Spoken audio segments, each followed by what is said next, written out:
Les invito a leer la palabra de Dios en el libro de Hebreos, capítulo 9. Vamos a leer el versículo 13 y 14.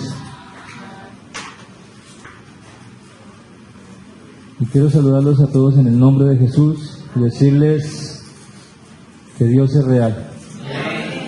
Que su presencia, aunque a veces queramos decir que no existe, y aunque a veces las circunstancias nos obligan a pensar cosas que no queremos pensar, Dios es real. Y su poder es único. La palabra de Dios dice en Hebreos: porque si la sangre de los toros y de los machos cabríos y las cenizas de la becerra rociadas a los inmundos santifican para la purificación de la carne, cuánto más la sangre de Cristo, el cual mediante el Espíritu eterno se ofreció a sí mismo sin mancha a Dios, limpiará vuestras conciencias de obras muertas para que sirváis al Dios vivo. Amén. Siéntese, hermano, por favor. Gloria a Dios. Gloria al Señor. Bueno, yo quiero en esta noche hablar de un Dios todopoderoso. No puedo pasar en alto y decir que Jesús es real. Yo tengo que hablar de alguien cuyo poder no alcanzo a comprender, y la magnitud de su poderío no lo lograría comprender nunca. Él es soberano y por tanto estamos sujetos a su voluntad. Los que hemos creído en Él estamos sujetos a Él y dependemos única y exclusivamente del Señor. Así que, hermanos, quiero en esta noche hablar precisamente de Él, de nuestro Dios, de esa historia maravillosa que aconteció en el Calvario, de esa historia preciosa, esa historia de la cruz. Pero para contar acerca de esta sangre preciosa que se derramó en la cruz del Calvario, tengo que empezar por hablar precisamente de dónde radica esto, dónde comenzó esto de sacrificar corderos, de sacrificar becerros. ¿Dónde comienza esta historia? Porque la Biblia dice que en el mundo había pecado, pero como no había ley, no se conocía el pecado.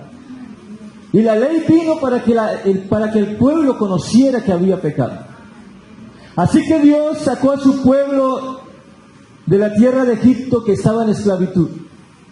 Y la Biblia dice que cuando ellos comenzaron a ir rumbo a la tierra prometida, duraron varios años divagando en el desierto y quizás dando vueltas en el mismo lugar. Y Dios en ese tiempo empezó a tratar con su pueblo, porque había estado aislado de ellos, había estado ausente su presencia del pueblo de Israel durante más de 400 años. Así que este pueblo, aunque se acordaba de Dios y se acordaba de que Dios existía, se había olvidado de muchas cosas. Y Dios comienza a tratar con ellos y comienza a enseñarles nuevas leyes, nuevos estatutos, y comienza a mandarles a hacer cosas buenas delante de Él, para que vivan en santidad delante de Él. Entonces el pueblo comienza a través de la ley a conocer qué es el pecado. Y el pecado es hacer lo contrario a la voluntad de Dios. Pero como desconocían la voluntad de Dios, no sabían que era pecado. Ahora, habiendo conocido la ley que Dios se las comienza a enseñar, se dan cuenta que han cometido pecado durante mucho tiempo, pero esas cosas no las tiene Dios en cuenta, sino a partir del momento. Entonces Dios les ordena también que construyan un tabernáculo. Y quizás les hubiese podido decir: construyan el templo. Pero el pueblo de Israel era un pueblo seminómada en ese entonces y vivía de un lugar a otro. Entonces era necesario que construyeran un tabernáculo hecho con carpas, con cuerdas, con cortinas, con cosas livianas que se pudieran mover fácilmente y desplazar a otros lugares. Así que Dios les ordena y les dice cómo tienen que construir este templo, cómo tienen que construir este tabernáculo. Y les comienza a dar unas ordenanzas, unos estatutos, y les dice todo lo que tienen que hacer. También constituye a la tribu de Leví, en este caso en cabeza de Aarón, como sacerdotes para ministrar en el templo del Señor.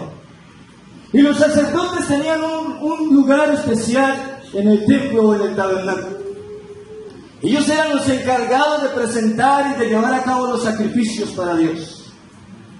El tabernáculo de reunión era un lugar grande que estaba encerrado por varias carpas con lanzas a sus alrededores, y dentro del tabernáculo estaba algo que se llamaba el atrio. En ese lugar se reunía el pueblo cuando llevaba el sacrificio. Luego estaba cuando entraban a las puertas. En este caso no habían puertas sino cortinas inicialmente, porque era el tabernáculo de reunión. Entonces abrían las cortinas y estaba el lugar santo. En ese lugar estaban los sacerdotes, pero más allá había otras cortinas que marcaban una distancia y un lugar especial de algo que se llamaba el lugar santísimo. Y en aquel lugar santísimo, hermanos, habitaba algo poderoso. No era lo que había en ese lugar, no eran las cosas con lo que estaba construido el tabernáculo, era lo que había en ese lugar, en ese recinto. Había algo poderoso. Bendito sea el nombre del Señor. Ahí en ese lugar santísimo estaba la presencia del Dios Santísimo. Ese lugar era un lugar especial. Y no podía entrar cualquier sacerdote. Ahí en ese lugar podía entrar el sumo sacerdote. En este caso Dios había establecido inicialmente que Aarón fuera el sumo sacerdote, y Moisés su hermano lo ungió y lo vistió y le dio sus vestiduras, que eran vestiduras especiales. Esas vestiduras eran unos mantos especiales, pero en el borde de ese manto había unas campanillas hechas en oro puro. Y esas campanillas tenían algo especial, o tenían una función especial. Así que cuando el pueblo llegaba al tabernáculo de reunión cada año, subían a presentar sacrificios, y hacían este sacrificio, ¿por qué razón?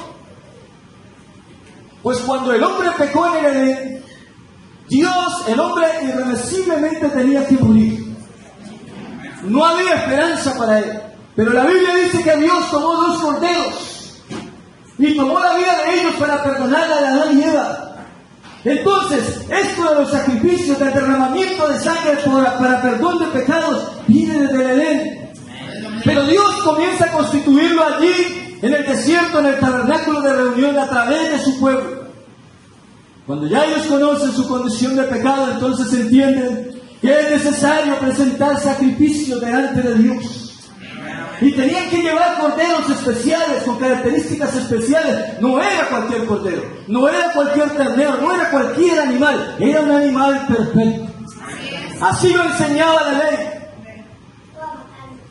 Y el sumo sacerdote y los sacerdotes que estaban en el lugar santo tenían la obligación de presentar esos sacrificios. Pero cada año el pueblo subía y presentaba sacrificios a Dios para que Dios expiara sus pecados y ellos quedaran libres un año más.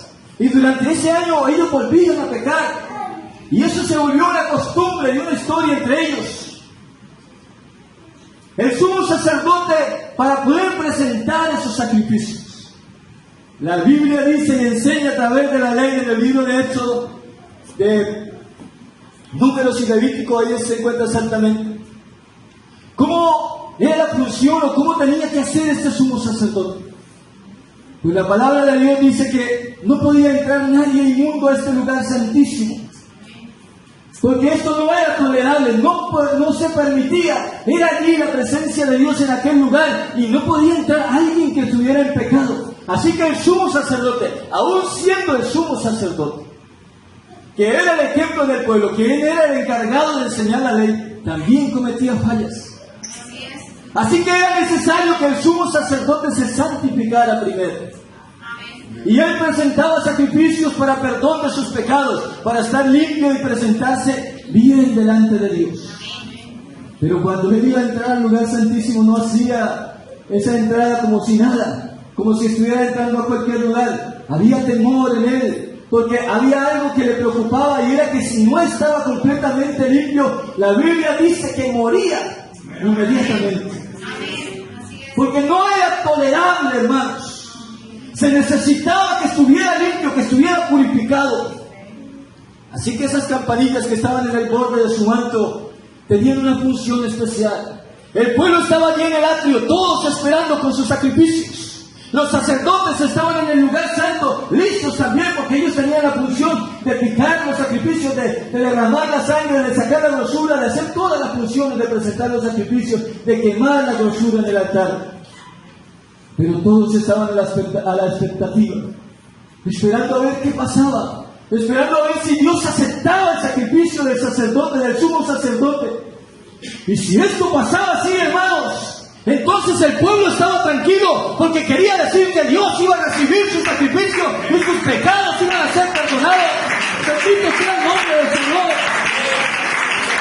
Una alabanza a Jesús. Pero si el pueblo que estaba en la expectativa escuchaba que las campanillas sonaban, sus esperanzas estaban perdidas por el momento, porque quería decir que el sumo sacerdote tal vez había muerto.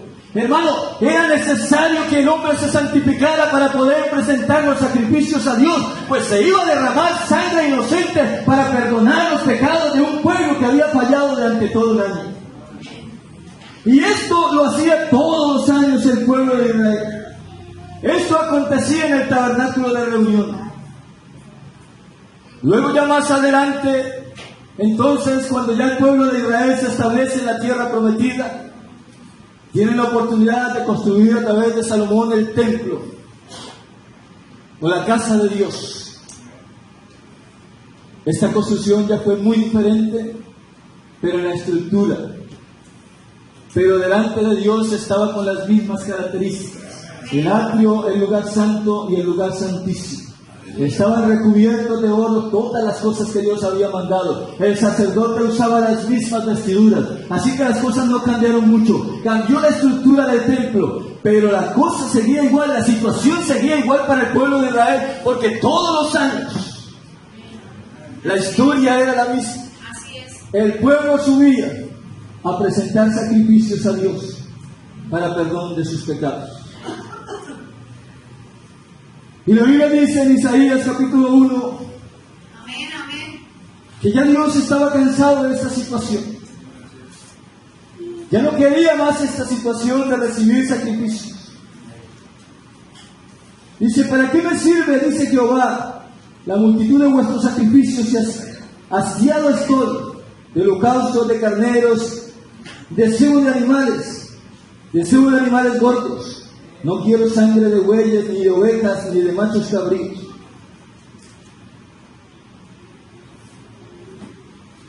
La situación estaba cambiando. Amén. ¿Y por qué creen que pasaba esto delante de Dios? Porque esto se había vuelto una costumbre. Así es. Y a pesar de que el pueblo era conocedor de la ley, a pesar de que sabían que estaban pecando, entonces estaban fallando todo el tiempo. Así es. Y delante de Dios eso no es agradable. Amén.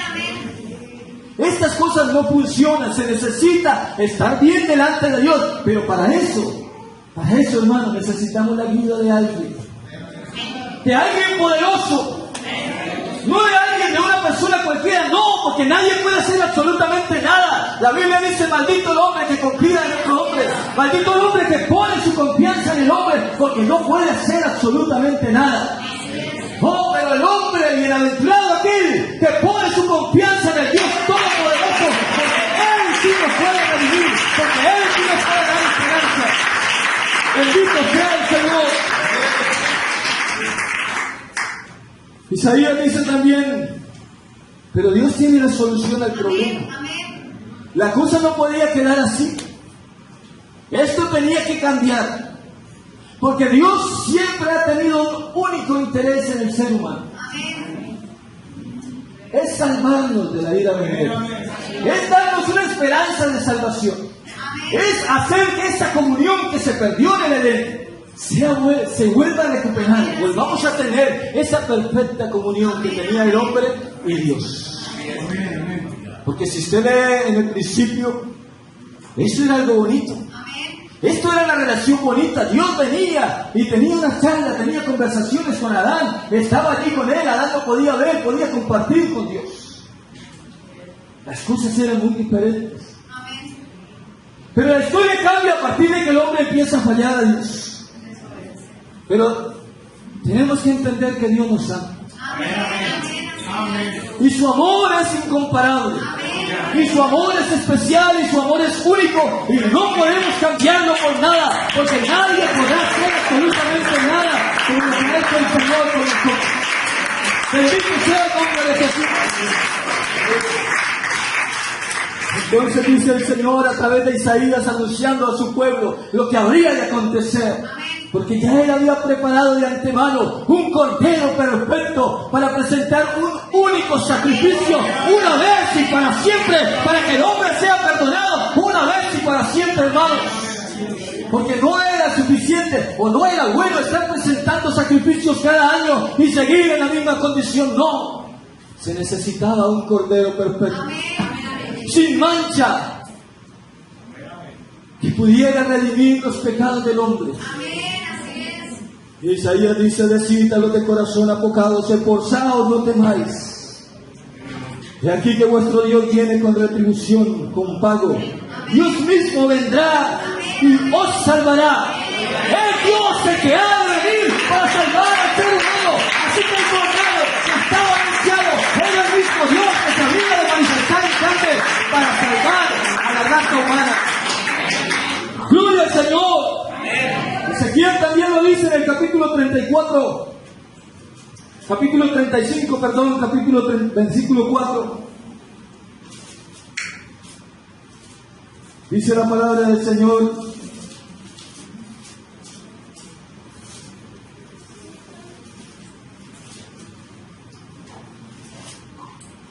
Ezequiel capítulo 34, versículo 11, perdón. Porque así ha dicho Jehová el Señor: He aquí yo mismo iré a buscar mis ovejas y las reconoceré. Y Juan dice, cuando vio a Jesús: he aquí el Cordero de Dios, que quita el pecado del mundo. Hermanos, luego dice Juan, el apóstol Juan, cuando lo vio allá en el Apocalipsis, cuando escribió este libro: cuando lo vi a uno semejante al Hijo del Hombre, y cuando lo vi caí como muerto. Porque él había entendido, había conocido que era el Cordero de Dios, que era el mismo Dios que se había manifestado en carne. La promesa de Dios se estaba cumpliendo. Juan pregunta, o manda a uno de sus discípulos a preguntarle a Jesús que si él era el que habría de venir. Sin embargo, él antes ya lo había dicho con su propia boca: hay aquí el Cordero de Dios que quita el pecado del mundo. Pero era hombre, y como hombre a veces sentimos dudas. Y Juan quería antes de morir estar firme en lo que él había predicado y anunciado. Y cuando le preguntan a sus discípulos, a Jesús, sus discípulos, Jesús les dice: ve y dile a Juan lo que están viendo. Dígale que los cojos saltan, que los mudos hablan, que los ciegos ven, que los sordos oyen. Cuéntale que Dios está haciendo cosas gloriosas, que Dios se está manifestando. Y cuando Juan escucha esto, entiende que era lo que ya había anunciado el profeta Isaías, que vendría uno que haría que los ciegos vieran, que vendría uno que haría que los paralíticos andaran. Entonces Juan pudo morir en paz, porque el Cordero de Dios, el que él anunciaba, estaba entre el pueblo. Y el pueblo asentado en tinieblas vio gran luz, porque Dios es la luz verdadera que vino a este mundo para alumbrar a todo aquel que está en la condición de pecado. Bendito sea el nombre de Jesús. Entonces pensar en aquel Cordero perfecto, en aquel que podía limpiar nuestras culpas, en aquel que podía hacerlo una vez y para siempre, es pensar en Jesús. En el mismo libro de Hebreos hay algo muy especial que dice en el capítulo 9, versículo 23. Dice: fue pues necesario que las figuras de las cosas celestiales fuesen purificadas así, pero las cosas celestiales mismas con mejores sacrificios que estos. Porque no entró Cristo en el santuario hecho de mano, figura del verdadero, sino en el cielo mismo. para presentarse ahora por nosotros ante Dios, y no para ofrecer muchas veces como entra el sumo sacerdote en el lugar santísimo cada año con sangre ajena. De otra manera le hubiera sido necesario padecer muchas veces desde el principio del mundo, pero ahora en la consumación de los siglos se presentó una vez y para siempre por el sacrificio de sí mismo, para quitar del medio del pecado y de la manera que está establecido para los hombres que mueran una sola vez y después de la muerte de esto el juicio. Así también Cristo fue ofrecido una sola vez para llevar los pecados de muchos, y aparecerá por segunda vez sin relación con el pecado, para salvar a los que le esperan, para salvar a una iglesia que ha sido redimida con la sangre poderosa del Cordero, con una sangre perfecta, una sangre que nos limpia, que nos purifica, que nos hace nuevas criaturas. No podemos cambiar la historia como esta. No podemos dejar de hablar de una historia tan gloriosa como esta. Es que, hermano, pensar en el Calvario es pensar en un torrente de vida. Pensar en el Calvario es pensar en el único sacrificio perfecto y poderoso que se cambió nuestra historia. No cualquiera entraba en el lugar santísimo. Se necesitaba gente que tuviera un corazón limpio, que estuviera limpio de pecado. Se necesitaba un sumo sacerdote con las condiciones perfectas delante de Dios.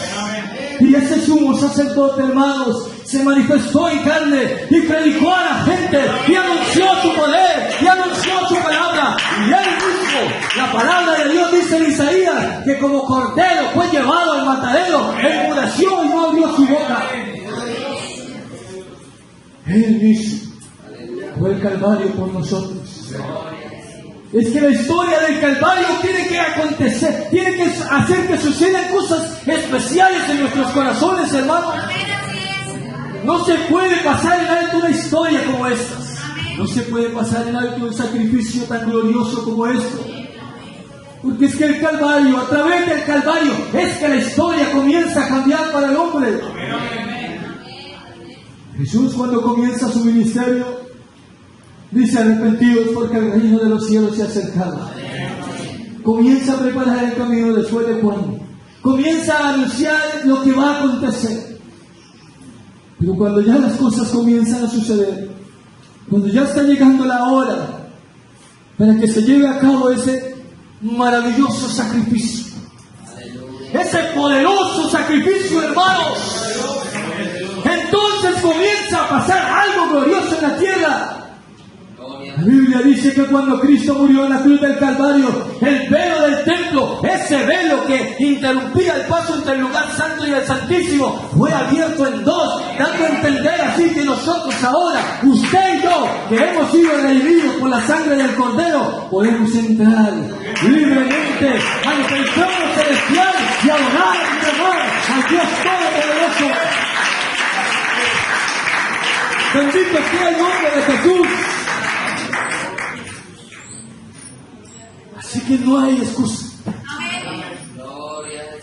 para decir que no podemos ser salvos, porque ya hemos recibido un sacrificio glorioso, porque ya hemos obtenido el derramamiento de una sangre perfecta. Lo que usted y yo necesitábamos, Cristo lo hizo en la cruz del Calvario. Lo que usted y yo teníamos que pagar, Cristo lo pagó en la cruz del Calvario. Hermano y amigo, no podemos pasar en alto la obra del Calvario. Es que el Calvario, hermanos, no solamente nos brinda salvación, el Calvario nos brinda paz, nos brinda gracia eterna. Y cuando yo hablo de gracia eterna es porque el mismo Jesús dijo: una vez y para siempre. Él no es como el sumo sacerdote todos los años lo mismo. No, hermanos, nosotros tenemos que ir de aumento en aumento como la luz de la aurora. Los amigos pueden llegar a la iglesia y escuchar la palabra de Dios y acercarse a Él por fe al Calvario, ir al Calvario por la fe y aceptar ese poderoso sacrificio para perdón de sus pecados.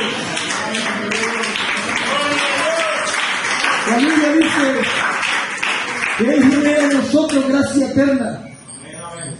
Dice en 2 de Timoteo capítulo 1 versículo 9, quien nos salvó y nos llamó con llamamiento santo, no conforme a nuestras obras, sino según el propósito suyo. Hablo de la salvación con la cual Dios siempre ha estado interesado con nosotros, y la gracia que nos fue dada en Cristo Jesús antes de los tiempos de los siglos. Hermano, el Calvario nos ofrece eso, un perdón eterno. No un perdón transitorio, no un perdón por tiempos o por horas o por días o por años o meses, no. El Calvario nos ofrece el perdón eterno a través de la sangre de Jesucristo, que es el Cordero perfecto. Bendito sea el Señor. Yo soy el que borra tus rebeliones por amor de mí mismo, y no me acordaré de tus pecados nunca. Me dice en Isaías capítulo 53. Cuando vamos al Calvario recibimos misericordia eterna de parte de Dios. Dice, con un poco de ira escondí de mí su rostro. De ti por un momento, pero con misericordia eterna tendré compasión de ti, dice Jehová, tu Redentor. Jehová se manifestó a mí hace ya mucho tiempo, diciendo, con amor eterno te he amado. Por tanto te prolongué mi misericordia. Así que, hermanos, yo no sé qué significa, o amigos, yo no sé qué han podido escuchar ustedes en la historia del ser humano. ¿Qué es el Calvario? ¿Qué es la historia de la cruz? ¿Qué significa esto para nosotros los cristianos? Pues para nosotros es el máximo evento que ha podido acontecer para salvarnos a nosotros los seres humanos, y no solamente para nosotros los cristianos, para todo aquel que en Él cree, porque la Biblia dice que el que cree será salvo, mas el que no cree ya ha sido condenado. Así que es necesario creer en esa obra redentora del Calvario. Yo los invito, vamos a estar en pie.